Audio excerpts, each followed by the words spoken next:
Trabalhar por transparência é emplacar esses esquemas, é tornar eles cada vez mais difíceis, né?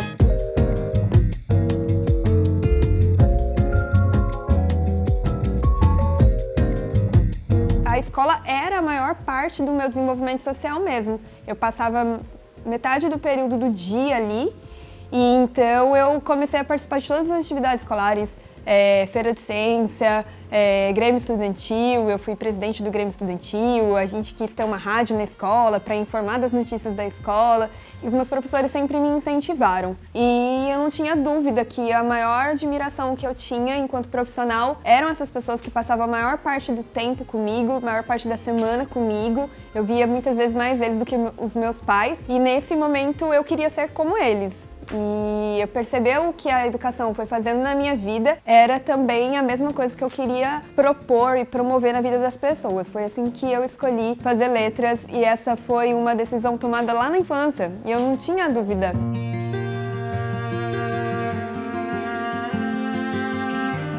Falar de educação no Brasil não dá para não falar de Paulo Freire. A gente tem corredores e corredores de bibliotecas em universidades dos Estados Unidos, da Inglaterra, que tratam só das pesquisas baseadas nas linhas teóricas do Paulo Freire e aqui mesmo no nosso país a gente valoriza muito pouco uma pedagogia que veio e alfabetizou milhões de brasileiros, né? Muito daquilo que eu carrego comigo, que leis precisam ser úteis, ações políticas públicas precisam ser úteis, tem que ter utilidade. O Paulo Freire trazia a mesma concepção na parte da educação. Ele trabalhava com aquilo que era da realidade das pessoas, então o que a pessoa usava ali no dia a dia do trabalho dela, se era uma enxada, se era um tijolo, se era um telhado, era com aquilo que ele escrevia na lousa e a pessoa ia decodificando aquela letra, aquela sílaba com aquilo que ela via, tinha utilidade para ela. Com a redemocratização do Brasil, abriu espaço para que todas as classes pudessem participar. Infelizmente, todas essas classes participando não teve também as políticas necessárias para que a qualidade acompanhasse essa abertura para tanto tipo de gente que começou a entrar para esse mundo da educação. O ambiente escolar, a universidade, é um lugar de convivência, um lugar de criar, de exercer a nossa cidadania, de reconhecer a nossa cidadania, de conviver com o outro, de ter acesso a teorias, a conceitos, a pesquisas e formar o senso crítico. A educação no nosso país é tão sucateada e o reflexo da nossa sociedade é por conta desse sucateamento. Pensando nas escolas públicas, né, nas escolas municipais, nas escolas do estado, a gente ainda não tem acesso a toda essa tecnologia. Então, o aluno fica muito mais à mercê dessa tecnologia sem ser assistido, né, sem ser de forma talvez direcionada para que ele entenda também como usar aquilo de forma ativa, né, como usar a internet como uma ferramenta ao seu favor. E a escola é um espaço para isso. Os professores eles já passam por essa pedagogia dentro da licenciatura, que é o letramento digital, justamente para poder dar toda assistência para essa criança. Mas a gente também precisa da outra ferramenta que vem do recurso, né, do material, dos insumos, para que a gente possa trabalhar isso dentro das escolas. E aí eu fico pensando também na questão dos professores, principalmente nos lugares onde a lei do 1/3 já é implementada, né? Eles precisam de uma internet boa, eles precisam de um equipamento bom, né? Um computador bom, um celular bom. Tudo isso passa para a parte do recurso também, que é onde entra o Estado, né? O Estado com E maiúsculo aí.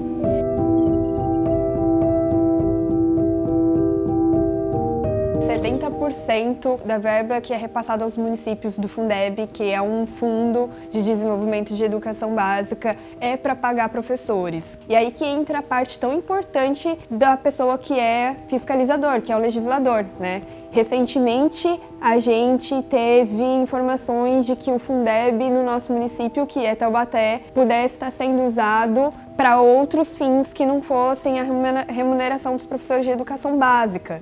Então a gente está investigando isso por meio das ferramentas legislativas que a gente tem, porque isso é muito grave. E outros professores de outras áreas que não sejam a educação básica precisam ser valorizados também, mas é com outro fundo. E é isso que a gente precisa brigar bastante, ficar em cima, ficar de olho, porque isso é muito sério, desvio de recursos, né? Isso não pode acontecer. E é um trabalho de quem fiscaliza. Eu fiz diversas emendas que foram aprovadas na Câmara Municipal a pedido dos professores, porque é isso que um representante faz, não ser mandatário de si, né? A gente representa grupos, a gente representa pessoas, e quando elas nos procuram e tudo que está dentro da Constituição que for possível de fazer para manter os direitos e a qualidade de vida dessas pessoas, é o nosso dever fazer enquanto legislador, enquanto representante.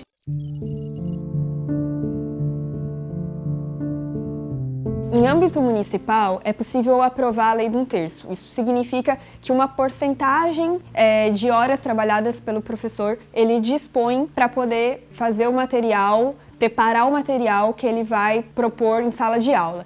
E esse material ele é preparado em uma porcentagem na casa dele e uma porcentagem determinada pela própria prefeitura no ambiente escolar. Isso mudou no estado. Essa hora livre que o professor tem para fazer a produção do material dele, né, só pode ser em ambiente escolar. Ele não tem a possibilidade de fazer isso em um ambiente mais adequado, que seja na casa dele, com uma internet melhor. Isso seria perfeitamente adequado se também, em contrapartida, o Estado oferecesse equipamentos, internet e todos os recursos necessários para que dentro do ambiente escolar o professor tivesse todo um aparato para fazer as aulas dele. Mas aí a gente tem mais uma vez o sucateamento da educação. E aí a gente fez um requerimento questionando, né, aí como que está a situação, como que vai ser o investimento na parte estrutural das escolas, né? A gente quer saber também quais são os fins, né, para quais fins serão utilizados os mais de 3 milhões que nós temos de recursos para investimento previsto também para a pasta de educação na LOA desse ano. Não existe nesse plano de carreira critérios estabelecidos para que esse professor vá progredindo na sua carreira em âmbito escolar. Isso significa que fica a critério dos gestores. Então, dentro desse plano de carreira que foi aprovado, isso precisa ser urgentemente revisto. Precisa existir critérios bem estabelecidos para que o professor que se dedica, que se qualifica e que merece, vá progredindo e não fique à mercê de critérios totalmente arbitrários.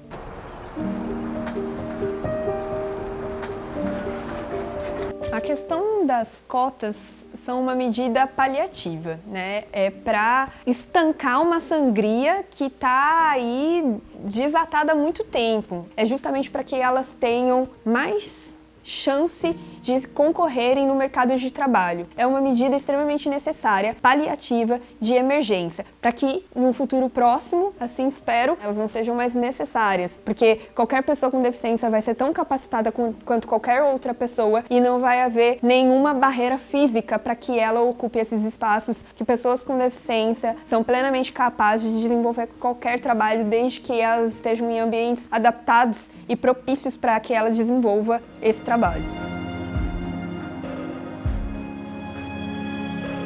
Quando eu falo sobre transparência na política, eu começo primeiro em mim mesmo, né? A transparência, ela é um valor para mim, é aproximar o discurso da prática. Isso também é um ensinamento de Paulo Freire, né? Que o quanto mais a gente aproxima a nossa narrativa, aquilo que a gente discursa com a nossa prática. A minha prática é ser uma mulher numa sociedade que é extremamente machista, que é extremamente violenta, ser uma mulher com deficiência numa sociedade que é inacessível, que não é adaptada, ser uma mulher lésbica numa sociedade que discrimina e que mata pessoas da comunidade LGBTQIA+. Então, ser tudo isso, ser transparente com tudo isso, é propor políticas para que a gente resolva esses problemas. Então, a transparência, da onde eu vejo, é ser aquilo que eu sou em todos os lugares em que eu ocupar. Ser realista e ser leal àquilo que eu sou e digo que sou, né? A gente acredita que na política não tem que ter bastidores, porque se tiver muros, tem alguma coisa errada. A política tem que ser aberta. Nós somos pontes para a população e não o contrário. Então a política não tem que ter bastidores, aqui tem que ser o mais transparente possível. A população tem que saber na palma da mão o que acontece em todos os lugares da política, porque a política é sobre as nossas vidas. Dentro do processo legislativo, eu fui buscando ferramentas para fazer com que meu trabalho fosse transparente também para as pessoas, né? Fui buscando formas de me tornar acessível, já que eu falava tanto de acessibilidade, né? É assim que eu vejo uma atuação sem nenhuma obscuridade, sem nenhuma nebulosidade, com um diálogo aberto para que as pessoas possam saber e perguntar o que elas quiserem.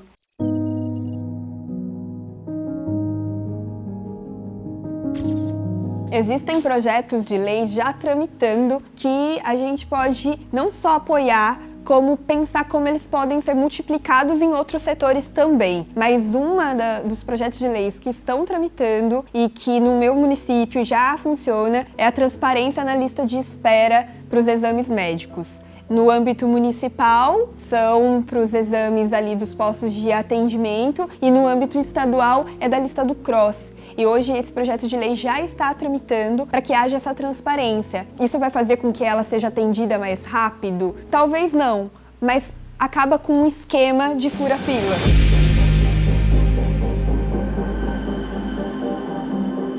Para elucidar a questão da transparência aqui, eu quero contar um caso que eu vivi, que é o de ter sido acusada de ter feito uma manobra política quando eu pedi vista de um projeto de lei. E quando a gente pede vista, que é um direito regimental de todo parlamentar, esse projeto ele é adiado, ele só é votado na próxima semana. Só que existe uma prática também, né, de falta de transparência de incluir projetos de última hora. E diversas vezes eu subi numa tribuna para falar que quando eu fizesse manobra política, eles iam saber. Porque eu ia avisar que eu estava fazendo uma manobra política. Porque manobra política faz parte do jogo político também. Faz parte das negociações saudáveis. O campo político é o campo do diálogo que se negocia. O problema é quando essa negociação é suja. Então, o meu grande desafio é resumir como essas articulações acontecem, para que vocês possam se aproximar um pouquinho dessas articulações e entender um pouco essas negociações de forma menos apaixonada e mais racional, para que vocês, enquanto munícipes e fiscalizadores, também consigam compreender o conceito de articulação política, de negociação,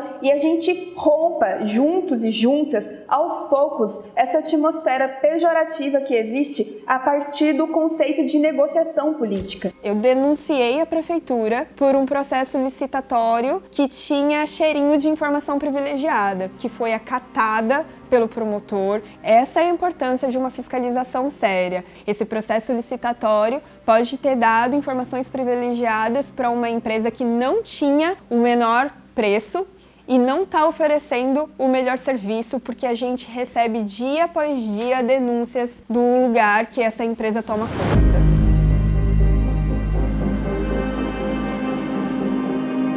Trabalhar por transparência é emplacar esses esquemas. Tornar eles cada vez mais difíceis, né? Porque é muito fluido, a gente está falando de pessoas e de gestão de pessoas, né? Gerir recursos é também gerir recursos humanos. Então, o que bons fiscalizadores fazem é estar sempre criando mecanismos para enrijecer a forma como é redistribuído o próprio orçamento público, como é realizado as próprias políticas públicas, para que não hajam fraudes, para que não hajam favoritismos e para que a gente possa acompanhar os resultados. Uma política pública tem que dar resultado. A Thalita já mostrou que pode ser essa líder de referência no estado de São Paulo. Ela já mostrou isso através do seu mandato, das suas defesas quando faz o seu discurso, do seu diálogo com os demais líderes e militantes do partido, e nós estamos apostando nisso. Nós acreditamos que ela pode ser essa referência a nível estadual. O presidente do partido reconhece dessa forma, o vice-prefeito de Campinas, Vandão, que é membro da executiva nacional do partido, também enxerga dessa forma, e por isso ela vai contar com o nosso apoio. A gente se sente pronto para começar já, né? Não porque a gente não sabe do tamanho da responsabilidade que é, mas a gente tem tranquilidade do que a gente quer fazer, né? A gente tem tranquilidade de saber as diretrizes que nos orienta nesse compromisso com as pessoas. E a gente deixa isso muito transparente para todo mundo. Quais são as nossas diretrizes, nossas bandeiras e os nossos princípios.